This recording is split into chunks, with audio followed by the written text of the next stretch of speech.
Empezamos con Romanos, ¿verdad? Como hemos estado viendo, el libro de Romanos realmente ha sido pues, bastante retador y en muchísimas ocasiones nos ha puesto incómodos. Incluso la semana pasada Kevin hablaba de que cada vez que a Kevin le toca enseñar, como que le toca regañarnos un poquito, que le toca ser un poco ácido.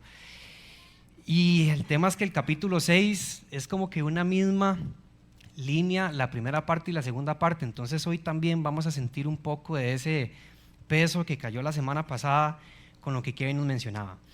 Vemos donde Pablo al inicio de Romanos empieza como a hablar mucho de la justificación, y para los que vamos a Semilla en casa hemos visto como todo gira en torno un poco a la justificación en los primeros capítulos, y ahora cambia el tema y empieza a hablar un poco de la santificación, ¿verdad? Y de eso también vamos a hablar hoy.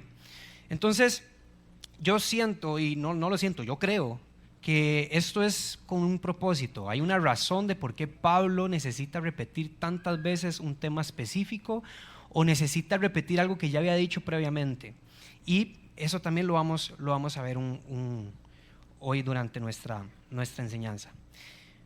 Para los que ya han estado en algún momento donde me ha tocado enseñar, saben que siempre yo necesito, tal vez por mi forma de aprendizaje, como tener algo palpable que me ayude a entender un poco como cuál es la idea de hoy, cómo lo puedo aplicar hoy. Y hoy no va a ser la excepción, y quiero que veamos un video. Entonces vamos a ver un video, pongan atención a las diferencias que hay entre un ñu y el otro. Ok, perdón, no era mi intención asustarlos. Sí, es un poco fuerte, pero es animado. Igual pasa en la vida real, entonces está bien. Ok, ¿cuál es la intención de esto? Hoy vamos a hablar sobre decisiones. Y si ustedes se dan cuenta, había un ñu que estaba completamente decidido de que esto era un cocodrilo, y él tenía razón. Sin embargo, había otro ñu que le decía, no, eso no es un cocodrilo, es un tronco. Resulta que el otro ñu, por alguna razón, siente esta necesidad como de mostrarle que él está en lo correcto, y empieza a hacer ciertas cositas como para decirle, ves, si es un cocodrilo, tira una piedra y él no se mueve. Y cada vez como que empieza, tal vez no es un cocodrilo, y tal vez sí es un tronco. Porque si este ñu estuviera 100% seguro que eso es un cocodrilo, no se hubiera puesto encima de eso. O sea, es como que lo puso a prueba, como de ya, mi última prueba es, me voy a poner encima de este cocodrilo, que yo digo que es un cocodrilo, para que usted vea que sí es un cocodrilo. Para desgracia, este ñu sí era un cocodrilo y se lo comió. En algunos momentos de nuestra vida a nosotros nos pasa esto, y es que tomamos ciertas decisiones en donde ya estamos seguros de que es así, pero viene una persona a movernos un poco el piso y nos hace dudar un poco, y queremos demostrarle que tenemos la razón de formas incorrectas, e incluso probando un poquito de si él tiene razón, más bien, de si ¿será que sí es un tronco? Y empiezo a probar para ver si es un tronco. Y realmente lo que debería de movernos este video es ser una persona que una vez que tenés una decisión, una vez que creíste en algo, estar 100% parado en esa roca, no moverse de ahí, y estar seguro de que no importa lo que pase, no importa lo que digan, yo sé en qué creo y yo sé en quién creo. Entonces, el tema de hoy es decisiones. Y me está fallando ya. Decisiones. ¿Esclavo o libre? En nuestra vida siempre hay que tomar decisiones, en todo momento. Si usted póngase cualquier escenario que usted quiera, siempre se va a encontrar como que hay decisiones. Entonces, por ejemplo, en nuestro día a día, resulta que nos acostamos y ponemos alarma, en mi caso 5:25 de la mañana. Suena la alarma y ya tengo que tomar mi primera decisión. ¿La apago y me levanto y me voy a bañar? ¿O le pongo 10 minutitos más, me quedo un ratito pereceando? Y a veces sale bien, a veces me quedo 10 minutitos más, me levanto después de 10 minutos y me siento con toda la energía, pero a veces sale terrible y más bien me siento peor de como me sentía cuando me había levantado la primera vez. Luego me levanto de mi cama, me voy a la ducha y empiezo a abrir. En mi casa es un tubo de agua caliente, un tubo de agua fría, entonces hay que definir, ¿verdad? Un tubo de agua caliente, y va tanteando uno el frío, entonces hay que decidir hasta dónde quiero la temperatura. Luego me tengo que ir a vestir, qué ropa me pongo. Luego me voy en bus al trabajo o me voy en carro al trabajo. ¿Qué desayuno en el trabajo? Hay 2 barras de comidas y yo puedo decidir si me voy por acá o me voy por acá. En fin, nuestra vida tiene decisiones en toda actividad que usted haga, y a veces hay decisiones que tomamos sin siquiera pensarlo. Por ejemplo, ya en mí, Es un hecho de que a mí me suena la alarma y yo me levanto inmediatamente. Yo diría, ay, no tengo que decidirlo. Pero es algo que ya en algún momento decidí en mi vida, de que yo soy una persona que 5:25 suena esa alarma, yo me levanto y me pongo en función. Me levanto y me pongo, me alisto para irme a trabajar. Sin embargo, no todas las decisiones son igual de fáciles como decidir qué me voy a poner o decidir qué voy a comer. Y hay algunas decisiones que tienen un impacto grande. Y lo más importante, lo que tenemos que llevarnos en esta primera parte, es que cada decisión que tomamos en nuestra vida tiene un impacto, ya sea grande, pequeño, ya sea corto o a mediano o a largo plazo, pero de que cuenta, cuenta. Hace 10 años, un 12 de marzo del 2014, empecé mi universidad. Y recuerdo que no conocía la zona donde estaba, era el primer día del semestre y resulta que pues estaba enfermo, tenía tos y tomé la decisión de ir a comprarme unas pastillas. Un compañero mío de la U tomó la mala decisión de acompañarme a comprar las pastillas. Llegué a la farmacia, no sé qué, compré las pastillas, me monté en el carro, iba de vuelta a la U y honestamente no sé por qué decidí no usar Waze, y tal vez por un tema de creérmela, jugar de vivo, yo no sé, y dije, no, aquí me voy a puro feeling viendo cómo llego a la U y ese montón de calles y avenidas y demás, y yo no sabía cómo llegar, pero de ahí me fui a como podía. Un camión de una empresita tomó la decisión de parquearse en el único alto que había en un cruce. Él decidió parquearse al frente de ese alto. Entonces cuando yo pasé yo no lo vi y me salté el alto y venía un bus y me chocó el bus y me arrastró el bus y tuve consecuencias, más que todo a corto, inmediatamente tuve consecuencias, obviamente, ¿verdad? Me quebré las clavículas y todas las cortadas que tenía y demás, pero el punto es que una decisión me llevó a este escenario y no es la decisión de ir a comprar pastillas, fue la decisión de decir, voy a ver cómo llego. Tal vez si yo hubiera ido con Waze, hubiera visto las calles como son y demás, y mi mente, mi cerebro me hubiera dicho, no, claramente aquí tiene que haber un alto. No fue así y me fui, tuve este accidente, y a lo que quiero ir con esto es que hay decisiones que son mucho más importantes que aquellas decisiones que pueden tener un impacto aquí en la tierra, y son aquellas decisiones que pueden tener un impacto en lo eterno. Y es ahí donde nosotros hoy queremos enfocarnos, en aquellas decisiones que tienen impacto en lo eterno y no en aquellas que tal vez le vas a dar algo a usted en 5 minutos y en media hora ya no. Y el punto es si estamos listos nosotros para poder tomar esta decisión, si estamos listos para poder realmente decir, ok, tengo esta bolsa de pecado encima, tengo esta carga encima, tengo esta forma en la que estoy viviendo, y si usted hoy realmente está listo para decir, creo que es hora de responder y dar vuelta hacia otro lado. Y antes de comenzar, me gustaría que oremos. Entonces, por favor, cierre sus ojos y acompáñenme en oración. Padre, gracias por esta mañana, gracias por este domingo, gracias por todo lo que haces por nosotros y por traernos acá, Señor, porque el tiempo de oración estuvo riquísimo, pudimos adorarte, abrir nuestro corazón. Y te pedimos que sigas tomando el control de esta reunión, Señor. Que abras nuestro corazón y nuestra mente para poder escuchar, entender y recibir todo lo que traes para hoy, Señor. Y que tu palabra hoy entre directo a nuestro corazón. Te lo pedimos, Dios, en el nombre de Jesús. Amén y amén. Es importante, antes de comenzar, explicar un tema, y es de que Dios es santo. Entonces, yo en la Biblia veo un Dios amoroso, paciente, compasivo, veo un Dios que quiere y está constantemente tratando de que su pueblo se vuelva a Él, pero veo por el otro lado un pueblo terco, un pueblo necio, un pueblo que prefiere seguir sus costumbres, que prefiere seguir embarrándose en su pecado, un pueblo que incluso en el momento en que se le presentó el Mesías lo rechazó.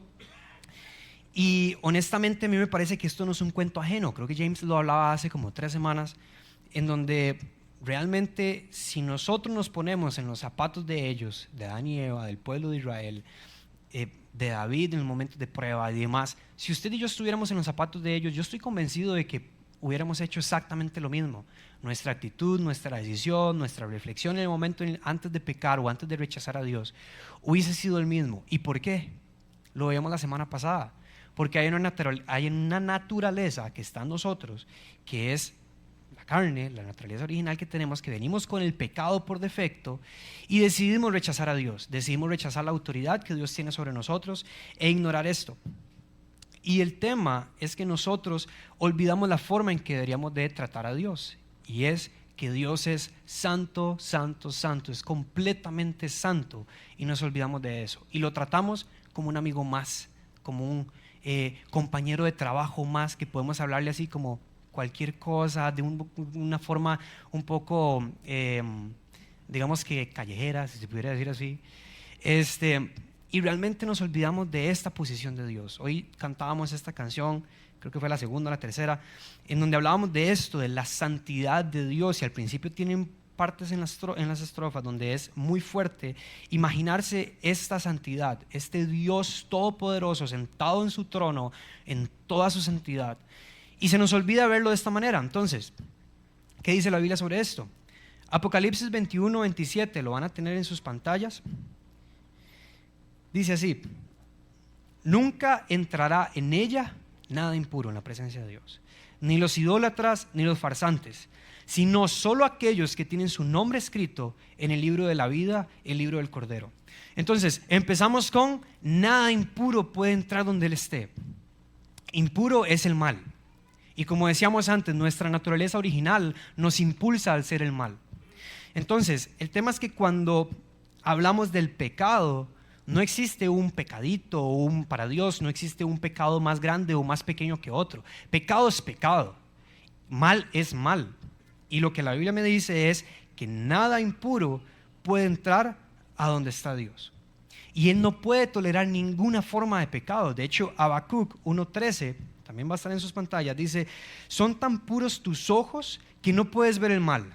No te es posible contemplar la opresión. ¿Por qué entonces toleras a los traidores? ¿Por qué guardas silencio mientras los malvados se tragan a los más justos que ellos? Y todas nuestras acciones están expuestas, incluso nuestros pensamientos están expuestos a Dios. Entonces, haga este ejercicio. Yo ya se los he dicho antes y hagámoslo hoy otra vez. Si hoy usted tuviera la capacidad de poder meterse un chip, una memoria en su cerebro, que guardara todo lo que usted ve, todo lo que usted escucha, todo lo que usted habla, toda la forma en la que usted responde, lo que como usted actúa, todos esos pensamientos que usted tiene a diario, si nosotros pudiéramos grabar todo eso, lo más íntimo que hay en su vida, incluso hasta en ese momento donde no hay nadie y usted es realmente usted, ¿podríamos agarrar ese chip, esa memoria y publicarlo en redes sociales? ¿Podríamos agarrarlo y proyectarlo en este momento en las pantallas? ¿Cómo se sentirían ustedes si eso pasara? ¿Se sentirían avergonzados? ¿Se sentirían incómodos? ¿Estarían nerviosos porque el video va por el día martes y usted dice: uy, el miércoles fue cuando yo hice esta vara? Ay, Dios mío, ahí viene. Uy. ¿Cómo se sentiría usted realmente? Ahora, mi pregunta es: si usted necesita decorarlo para la gente, si usted necesita esconderlo para sus redes sociales, ¿cómo tenemos la cara para hacerlo delante de Dios? ¿Cómo podemos presentarnos delante de Dios sabiendo la vida que nosotros estamos llevando de lunes a sábado, porque el domingo todos somos íntegros? ¿Cómo podemos presentarnos delante de Dios cuando sabemos que durante toda la semana estuvimos expuestos en todo lo que nosotros hacíamos y pensábamos delante de Dios? Y yo sé que, porque estoy hablando de la iglesia, sé que muchos de ustedes saben la respuesta a eso, y luego la vamos a ver, todavía no. Y aquí lo más delicado de todo, lo que más me preocupa a mí en mi humanidad, es que santo es ser apartado. Y cuando nos referimos a que Dios es santo, estamos hablando de un apartado del mal. Y por lo tanto, como veíamos antes, nosotros por nuestra naturaleza somos mal, entonces está apartado de nosotros. Entonces, ¿cómo hacen? ¿En qué momento es que este Dios santo, todopoderoso, llega a un punto a unirse con Emanuel, totalmente inmoral, pecador, hipócrita? ¿En qué momento es que esto puede llegar a juntarse con esto? Leamos Salmos 5, versículos del 4 al 6. Dice: oh Dios, la maldad no te agrada, no puedes tolerar los pecados de los malvados. Por lo tanto, los orgullosos no pueden estar en tu presencia, porque aborreces a todo el que hace lo malo.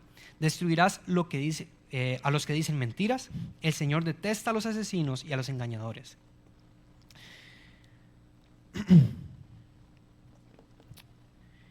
Entonces, ¿cómo explicamos eso? O sea, Salmos está siendo bastante fuerte, ¿no? Está hablando de que no puede tolerar los pecados de los malvados, de que los orgullosos no pueden estar en tu presencia porque aborrece a todo lo que hace lo malo. Y es que el pecado es cualquier acción, cualquier respuesta que nosotros tengamos que vayan contra los mandatos que Dios estableció. En el momento en que usted y yo somos desobedientes a Dios, eso es pecado, es lo que viola la voluntad de Dios. ¿Y cuáles son los efectos del pecado? ¿Qué es lo que llega a causar el pecado en la humanidad?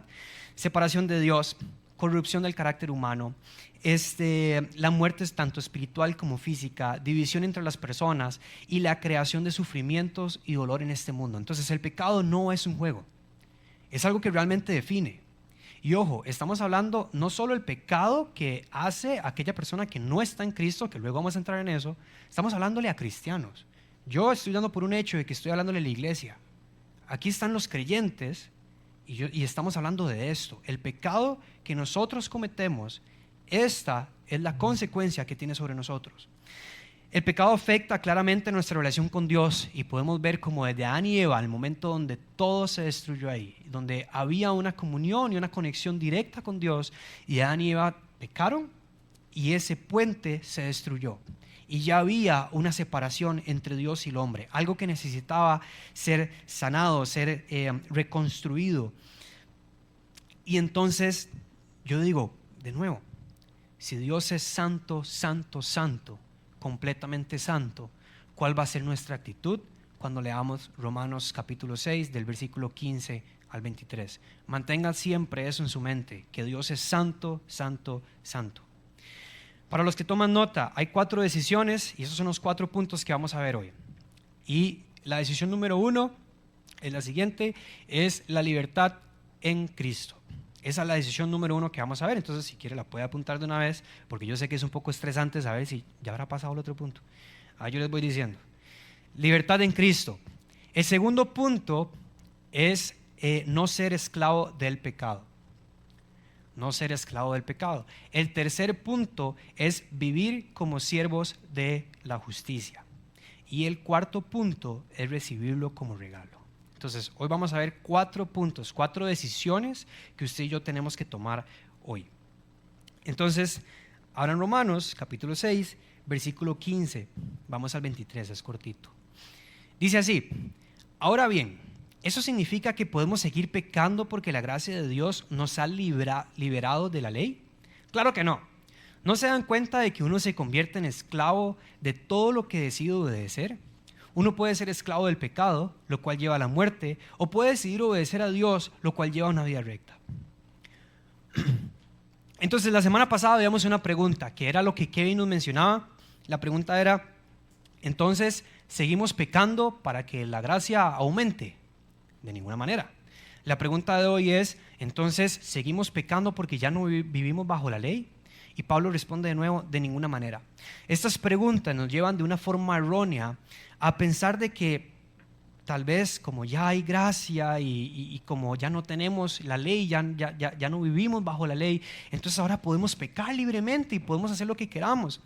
Sin embargo, la intención no es esto. Y de hecho, algunas personas que pueden estar en ese momento con Pablo podían pensar, bueno, si ya no es necesario obedecer la ley y si tenemos gracia, hagamos lo que queramos, seamos libres, andemos por todo lado. El tema es que la gracia no nos libera a nosotros de hacer lo que queramos.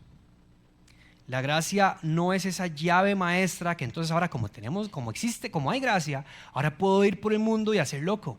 No se trata de eso. Y está el otro extremo de aquellos legalistas judíos que pueden andar cerca, escuchar a Pablo y decir, ¿cómo se le ocurre a Pablo?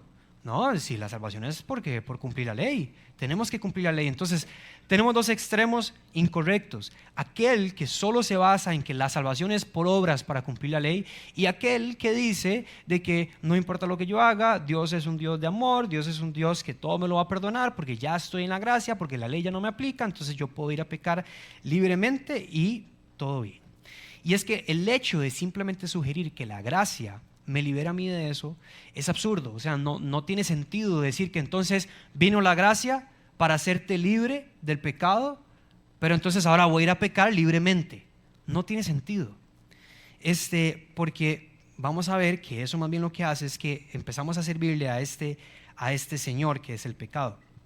Y la gracia, algo importante para nosotros, es que la gracia no solamente viene a justificar, sino que también transforma. Entonces, cuando la gracia llegó a su vida, es cuando hay evidencia y empezamos a ver su vida cómo se va transformando poco a poco. Entonces, más bien, iglesia, yo les pregunto, si ustedes están haciendo las mismas preguntas que en su momento le hicieron, o Pablo anticipó, de que peco para que aumente la gracia, o peco porque ahora soy libre de la ley, pregúntese, ¿será que la gracia llegó a su vida realmente? ¿Será que la gracia lo transformó a usted, o estamos viviendo en algo de que realmente no es lo que usted cree que es? Y estamos siguiendo cosas que realmente no son, y usted se está creando el Dios a su imagen, cosa que es pecado también. Y usted realmente está buscando la santificación o la salvación de formas que no deberían de ser. Pablo menciona que la gracia nos ha liberado de la ley. Ahora, ¿qué quiere decir eso? Vivir bajo la ley lo podemos ver en el Antiguo Testamento, en los primeros 5 libros de la Biblia. Vemos donde Dios le ha mandado todos estos mandamientos y todas estas formas de comportarse y de hacer ciertos rituales y demás, ceremonias y leyes morales que Dios le dio a Moisés para su pueblo. Y esta ley realmente lo que sirve es porque es un estándar divino.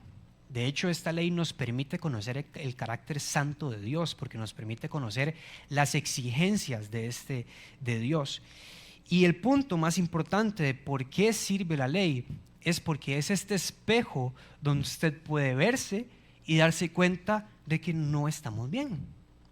De que la ley dice, no matarás, no mentirás, no robarás, etc. Póngale cualquier mandamiento que usted quiera poner, cualquier lucha que usted tenga en su vida, que sabe que Dios le ha dicho no, no, no, nos volvemos a ver al espejo y decimos, sí, estamos mal. Y lo que hace es demostrarnos la necesidad de un Salvador. Y este Salvador es el tema central o lo más importante que tenemos que recordar hoy. Porque este Salvador es Cristo, que como decíamos mientras cantamos, es este que resucitó en toda su gloria impresionante. Y no es este Cristo que va en el bus de Tuasa pegado atrás sufriendo. Es un Cristo que realmente tiene poder, un Cristo que realmente tiene amor por nosotros y nos salvó. Y por eso es que nosotros debemos de decidir que nuestra libertad está en Cristo y no en nada más.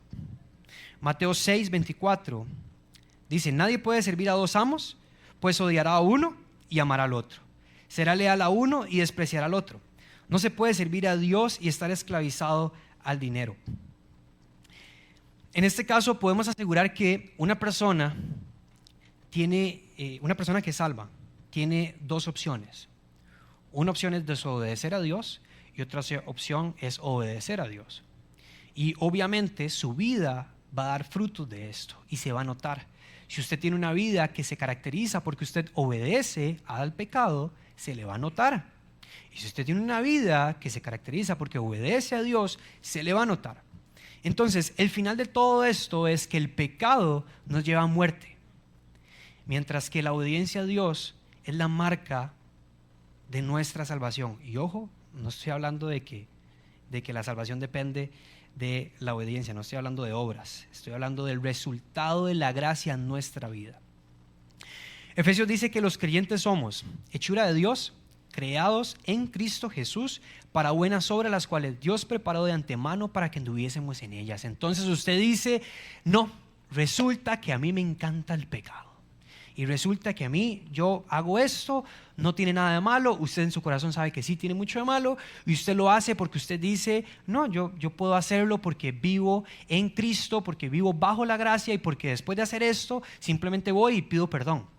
Pero Dios le está diciendo a usted de que Él ya preparó estas buenas obras de antemano para que usted las haga. Dios nos preparó y Dios nos formó para que usted obedezca, para que usted haga las buenas cosas, las buenas acciones, no para salvación, sino por obediencia a Dios. Entonces, a mí no me hace como mucho sentido una y la otra. Parece como que si usted realmente cree que está en Dios, pero no quiere obedecer o sigue en su camino de pecado, es porque tal vez el mismo Dios que habla la Biblia no es el Dios en el que usted está creyendo. Entonces es algo que debemos de estar muy alerta. Y algo importante es que no hay un punto medio. No hay un punto en donde yo estoy aquí a medias, a veces obedezco, a veces no. Es entero, es completo. Primera de Juan capítulo 3 versículo 9 al 10 dice: los que han nacido en la familia de Dios no se caracterizan por practicar el pecado, porque la vida de Dios está en ellos, así que no pueden seguir pecando porque son hijos de Dios. Por lo tanto, podemos identificar quiénes son hijos de Dios y quiénes son hijos del diablo. Todo el que no se conduce con rectitud y no ama a los creyentes no pertenece a Dios. Yo creo que ese versículo ni siquiera necesita que se explique. Ese versículo es demasiado directo, y más bien es tan directo que incomoda. Es tan directo que uno dice, bueno, pero a veces uno puede, no, así es y punto. Y nosotros tenemos que reflejar esta libertad que está en Cristo. O sea, el momento en que usted decide que su libertad está en Cristo debería de verse reflejada en su vida. Y importante, para pasar al siguiente punto, podemos entender de que si ya no vivimos bajo la ley, es porque Cristo compró nuestra libertad. Es decir, no es como que usted un día llegó, se levantó y dijo, ya soy libre de la ley, todo bien. No, es que sí hubo un trabajo detrás de eso. Sí hubo alguien que tuvo que pagar, sí hubo alguien que tuvo que tomar su posición, lo que a nosotros nos tocaba, para poder liberarnos del pecado y de la ley. Entonces, sí hubo algo que alguien tuvo que hacer. No fue simplemente de que usted hoy se levantó y ya. Es que ya el trabajo fue hecho y lo hizo Él. Lo bueno nuestro es que es gracia y es un regalo, que ese es el último punto. Entonces a nosotros no nos corresponde hacer nada para poder ganarlo, para poder merecerlo, mucho menos. Pero Jesús tuvo que hacer todo para que nosotros pudiéramos recibirlo. Segundo punto, decida no ser más esclavo del pecado. Romanos 17, 6, 17 hasta el 19. Dice así: antes ustedes eran esclavos del pecado, pero gracias a Dios ahora obedecen de todo corazón la enseñanza que les hemos dado. Ahora son libres de la esclavitud del pecado y se han hecho esclavos de la vida recta. Uso la ilustración de la esclavitud para ayudarlos a entender todo esto, porque la naturaleza humana de ustedes es débil. En el pasado se dejaron esclavizar por la impureza y el desenfreno, lo cual los hundió aún más en el pecado. Ahora deben entregarse como esclavos a la vida recta para llegar a ser santos. Este versículo 19, cuando dice que usa la ilustración de la esclavitud, esto es porque se creía que los soldados romanos todos eran de Roma y que ellos de alguna u otra manera servían porque tocaba hacer este servicio de ejército, guerrero, soldado. Y realmente en el ejército de Roma podíamos encontrar muchos esclavos. ¿Qué es lo que pasa? Habían personas que llegaban a un punto de reconocer de que necesitaban a alguien más grande que ellos para poder comer, para poder tener techo, para poder vestirse. Y es ahí donde dicen: yo quiero ser tu siervo, quiero ser tu esclavo, quiero que tú seas mi amo y yo quiero luchar con el ejército romano. Entonces, cuando hablamos de esclavitud, porque para efectos nuestros es un poco difícil hablar de esclavo, como que tenemos ya algo negativo, ¿verdad?, hacia la esclavitud, obviamente. Pero veámoslo como que es un tema de necesidad. Es algo por lo cual nosotros decidimos hacernos esclavos, porque es el momento en donde reconocemos que hay algo más grande que nosotros, o, como veíamos antes, de que hay una necesidad extrema de un Salvador. Me encanta ver cómo Pablo en estos versículos, en los primeros versículos, dice que él da gracias a Dios porque ahora están de todo corazón obedeciendo las enseñanzas que han dado. Y me encanta ver cómo Pablo hace énfasis en esto, en dar gracias a Dios, porque Pablo está reconociendo que no es una capacidad humana, que no es una persona que es totalmente, no se puede y tiene sus capacidades para poder obedecer y cumplir lo que Pablo en su momento había enseñado, sino él está diciendo, estoy muy feliz porque gracias a Dios ustedes pueden obedecer las enseñanzas que se les ha dado. Entonces Jesús nos enseña justamente esto, de que nadie puede venir a Jesús si no es porque Dios lo lleva. O sea, no es ni siquiera un tema de decisión nuestra. O sea, no es un tema de que usted hoy se levantó un poco sentimental, llegó a la iglesia y dijo, hoy es el día de mi salvación y voy a escoger a Dios sobre todas las cosas. No es así. Es porque Dios a usted lo trajo algún día a Jesús para que usted entendiera el sacrificio que hizo Él, el plan de salvación, y entonces usted pueda hoy decir, soy salvo. Entonces, cuando nosotros nos damos cuenta de que dependemos de algo más grande que nosotros, es cuando decidimos ser esclavos de la justicia, ser esclavos de Dios, ser siervos de Él. Y algo importante, como lo había mencionado antes, es que yo no estoy hablando de algo que produce ni mantiene salvación. Estoy hablando de obediencia, que son características que se le deberían de notar a una persona salva. Y voy a dar un ejemplo.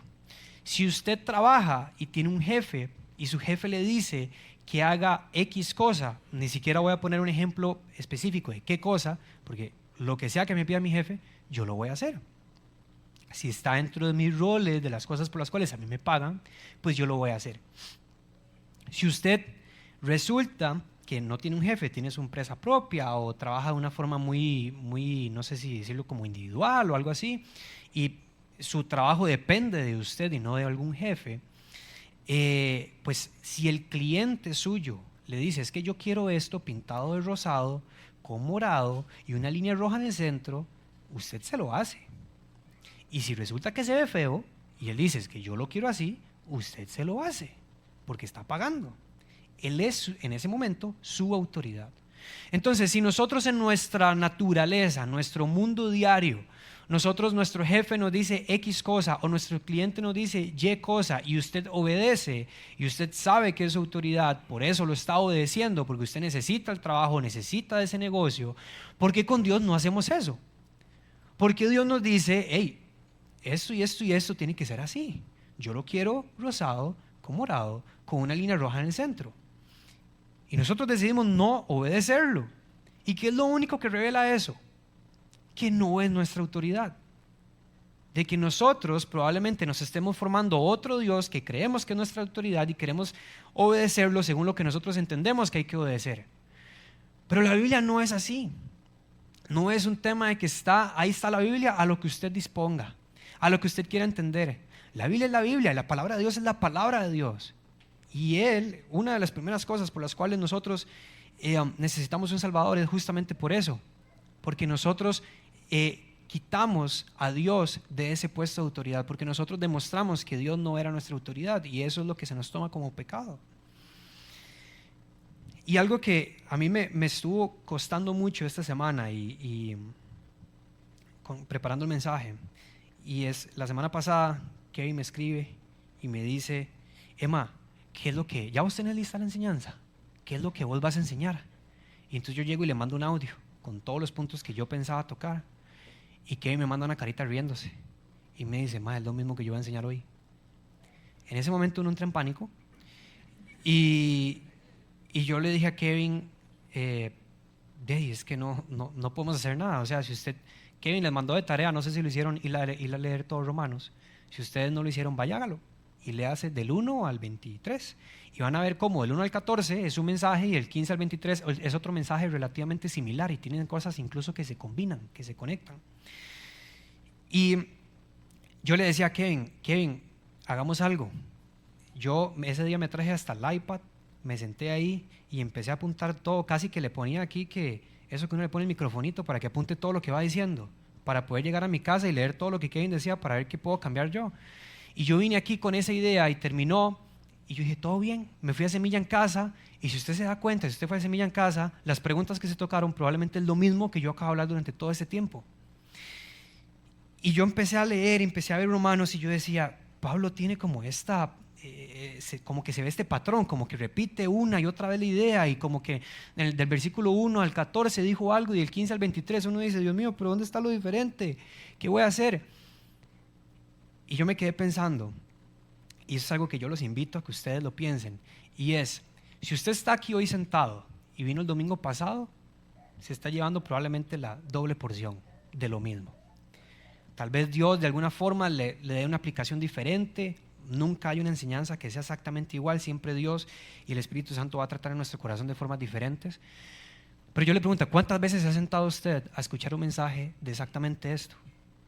Alguien que le está diciendo a usted de que no sea esclavo del pecado, que quítese eso de encima, de que no crea que usted lo merece todo, de que busque la libertad en Cristo. ¿Cuántas veces hemos nosotros escuchado un mensaje en donde a nosotros como creyentes se nos está moviendo, se nos está cacheteando un poco para decir, despertate, despertate, la vida no es como vos querés, no es que vos puedes andar caminando por ahí creyendo de que sos la máxima figura cristiana de todas y puedes comportarte como querés? No, hay una autoridad a quien debemos de obedecer.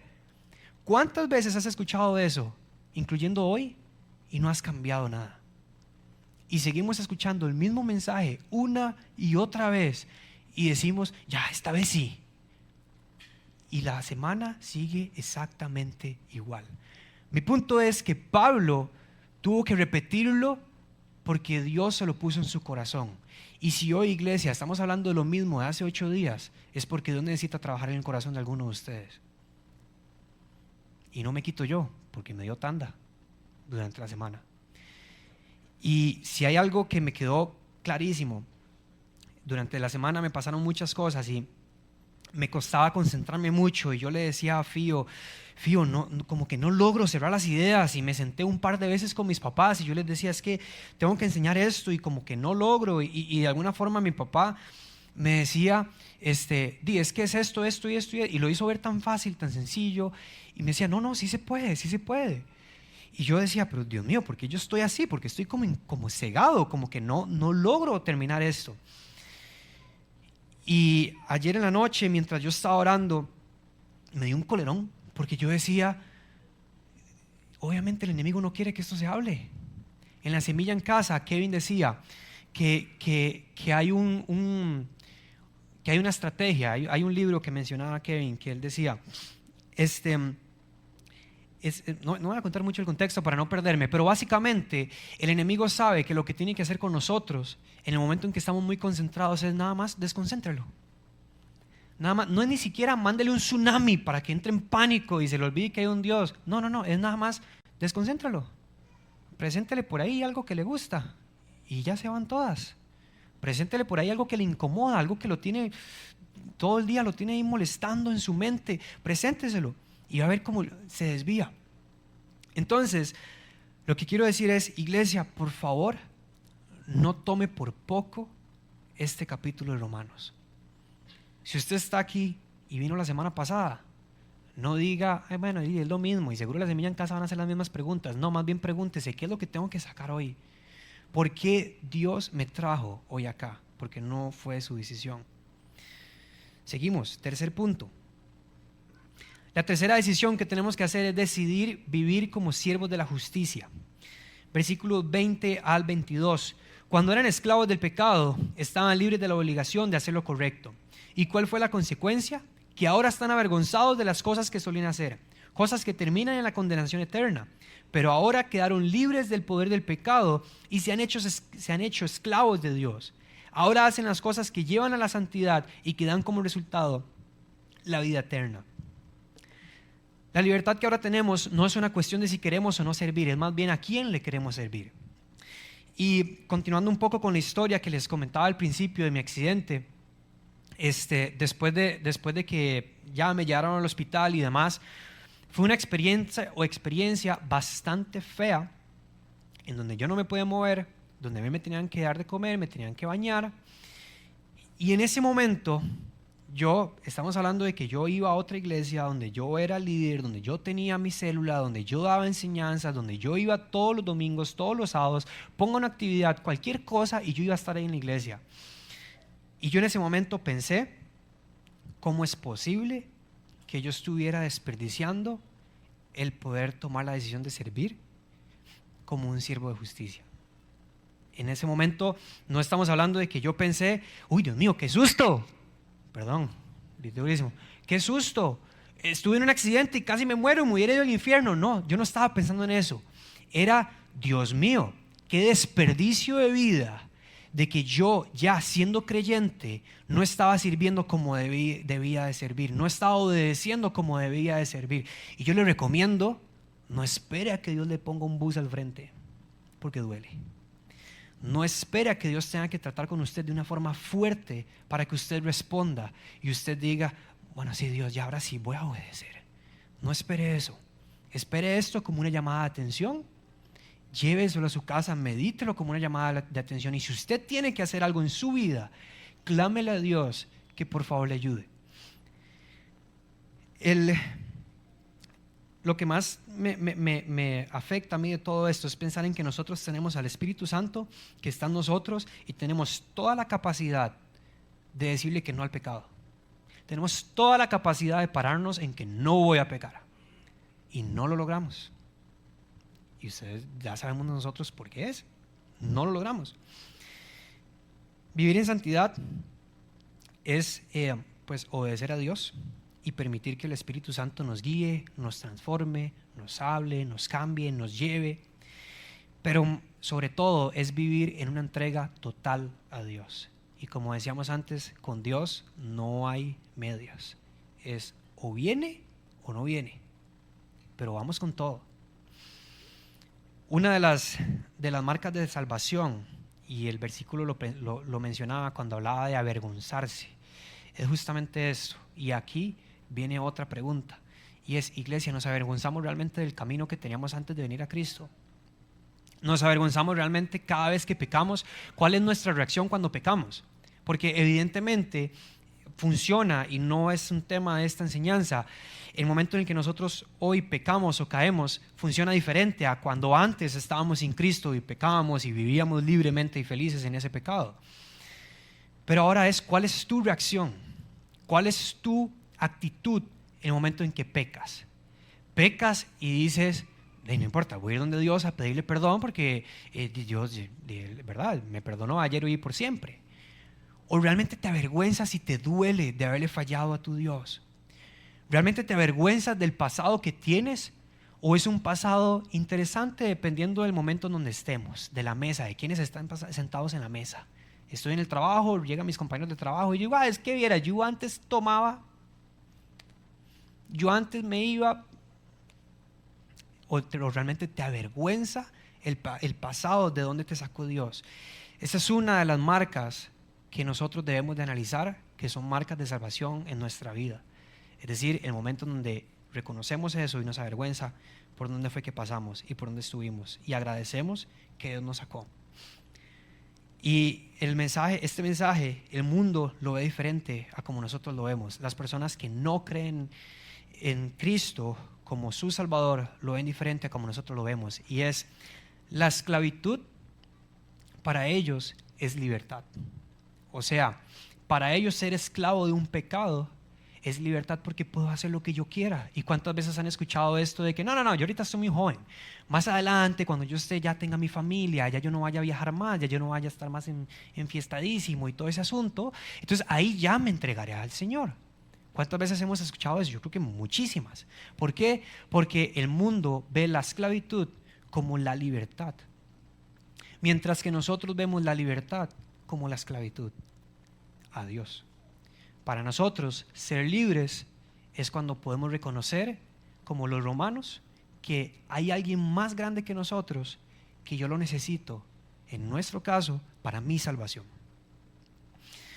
La última decisión de hoy, decisión número 4, decida recibirlo como regalo. Romanos 6:23 dice, pues la paga que deja el pecado es la muerte, pero el regalo que Dios da es la vida eterna por medio de Cristo Jesús, nuestro Señor. Jesús es el único camino que lleva del pecado a la justicia, es el único camino que lleva de la condenación a la salvación, de la muerte a la vida. Y esto es lo que usted y yo tenemos que creer 100% como el ñu. que usted pueda reconocer, pero no importa lo que le digan, no importa lo que pase, no importa lo que usted esté viviendo, que usted pueda entender de que Jesús es el único camino que nos lleva al Padre. Es el único camino que nos rescata y nos lleva de una eternidad sin Dios a una eternidad pudiendo alabar y adorar a Dios. Estas preguntas en este capítulo 6 se repiten demasiado, en donde vemos pecaremos para que abunde la gracia, pecaremos porque ya no vivimos bajo la ley. Y eso no está solamente escrito en Romanos 6, eso también está siempre en nuestros oídos, en donde de repente viene y nos dicen, pero dele, Dios no es un Dios que perdona, Dios no es un Dios de gracia, pero la gracia no es que ya vino sobre vos, dale, y luego le pedís perdón a Dios. Es un día ya de por sí, mañana es domingo, te purificas de nuevo y te vas otra vez de lunes a viernes al trabajo y empezás de cero. ¿Cuántas veces el enemigo nos ha metido esa mentira en nuestra cabeza? Entonces, yo lo invito a que usted realmente medite en ese versículo 23, pues la paga que deja el pecado es la muerte, pero el regalo que Dios da es la vida eterna por medio de Cristo Jesús, nuestro Señor. Y en Mateo, no va a estar ahí, en Mateo 19, 25, 26, es donde entra este joven rico a buscar a Jesús y le dice, maestro, ¿qué tengo que hacer para poder ir al cielo, para poder ganarme el cielo? Empieza a hablar de obras. Y Jesús le dice, bueno, queremos hacerlo así, cumplí todos los mandamientos. Y él dice, ya los he cumplido todo. Y Jesús le dice, ok, entonces anda, vende todo lo que tienes y sígueme. Ahí la reacción del joven rico fue darse media vuelta e irse. Inmediatamente en este capítulo no queda evidenciado de que hay una persona que lograba cumplir todos los mandamientos y que entonces, como lo único que le dolía era la plata y no quiso vender todo lo que tenía y se fue, pero era todo no, más bien lo que enseña es que él creía que estaba obedeciendo todos los mandamientos y Jesús vio su corazón y le dijo, ¿y qué tal? ¿Y qué tal el dinero? ¿Cómo estamos con eso? ¿Por qué no vendes todo y me seguís y te quitas todo eso? Y la reacción de los discípulos quedaron atónitos y ellos dijeron, entonces, ¿quién podrá ser salvo? Y Jesús los miró y les dijo, humanamente hablando es imposible, pero para Dios todo es posible. Y ahora sí, y si quieren, pueden ir pasando los músicos, por favor.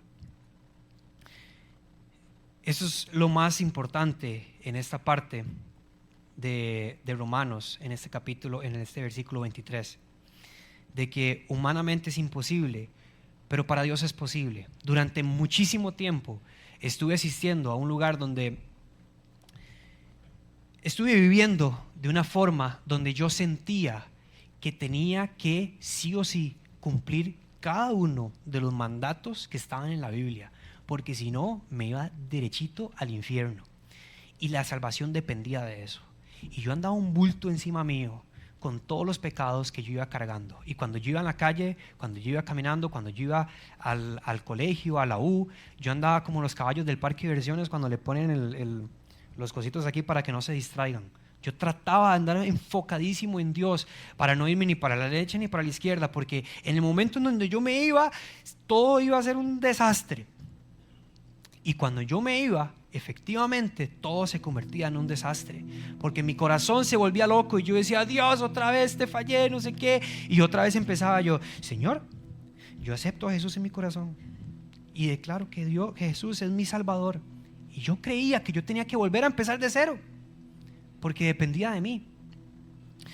Yo creía que yo tenía que cumplir todo esto a la perfección, porque si no, Dios no era lo suficientemente capaz y el sacrificio de Jesús no era lo suficientemente válido y fuerte para poder sacarme, para poder rescatarme de una vez y para siempre. Sino que yo creía que yo lo aceptaba hoy, seguía caminando, y si me caía tenía que volverlo a aceptar y seguir caminando, y así vivía en una esclavitud terrible. Yo no sé qué está viviendo usted y no sé cómo está viviendo usted su vida. Voy a hablar a la iglesia primero, a los creyentes, a los que ya tomaron la decisión de servir a Jesús, a Dios, y los que entendieron que Jesús es su Salvador, les digo, analícense con la Biblia. Busquen todo esto y usen la ley como un espejo y dense cuenta, soy malo, perverso, soy terrible, y Dios es santo, santo, santo, y nada puede entrar, nada malo puede entrar en la presencia de Dios. Entonces, ¿cómo hacemos? La respuesta se ha ido dando poco a poco, en donde sabemos que es Jesucristo el que vino a formar ese puente que Adán y Eva habían destruido con su pecado, y que quedamos separados de esta presencia de Dios. Jesús fue el que vino a reconstruir este puente y a darnos una entrada directa con Dios, porque no necesitamos a nadie más para poder llegar al Padre más que a Jesús. Luego le hablo a los creyentes que están viviendo una vida con el pecado porque no lo están logrando, porque no todo es un descaro. No todo se trata de personas que viven la vida descaradamente y quieren pecar porque sí. Hay personas que la están pasando muy mal. Yo quiero decirle que esta es su iglesia, y la iglesia Dios la estableció justamente para eso, para acompañarnos unos a otros. Entonces no luche usted solo, no luche usted solo. Busque en su iglesia, en esta iglesia, busque personas que puedan acompañarlo usted en este proceso.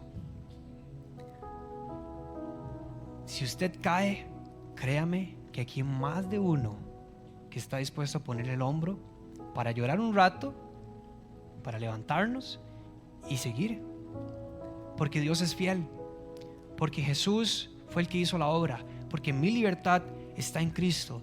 Y si usted no quiere ser más esclavo del pecado, pero hay algo ahí que no lo está soltando, hay algo ahí que no lo está dejando, y no se trata de que, Manuel, es que en serio, no es un tema de que es que yo sigo de necio cayendo y cayendo, es un tema de que no lo puedo dejar, no sé qué más hacer. Busque ayuda. Busque ayuda, que para eso estamos todos nosotros, para eso está la iglesia. Por favor, busque ayuda en la iglesia, no vaya donde su amigo del trabajo a decirle que lo ayude.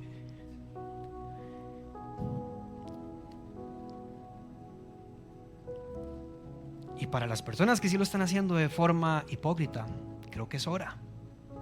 Creo que ya Dios te está dando un basta, hasta acá. Detente, deja de vivir tu vida como quieres y obedece a Dios como muestra de que lo reconoces como tu autoridad, de que reconoces que la salvación te fue regalada y lo único que quieres hacer es ser fiel. Y para aquellos que no han llegado a Cristo, lo que les quiero decir es, hoy también es el día para poder reconocer y entender de que si ustedes se ven contra este espejo de la ley, y si ustedes se ven contra la moral de Dios, contra el estándar de Dios, y ustedes dicen, este Dios santo, apartado del mal, dice que yo tengo que hacer así, ninguno de esta iglesia lo cumple. Ninguno de esta iglesia y de cualquier otro lado cumple ese espejo, porque ese espejo está para que usted y yo nos demos cuenta de que necesitamos un Salvador. Y si usted hoy necesita este Salvador, yo le pido que usted ahorita, mientras adoramos, tenga un momento de oración y le diga a Jesús: Jesús, yo necesito lo que Él está hablando. Yo necesito ese Salvador que me puede llevar a la libertad verdadera, siendo siervo y esclavo tuyo. Yo necesito sacarme todo esto y que me saques de este hueco donde estoy metido, porque ese hueco te lleva a una eternidad sin Dios. Vuelve a Dios, sé humilde y reconoce la necesidad de un Salvador. Adoremos un ratito.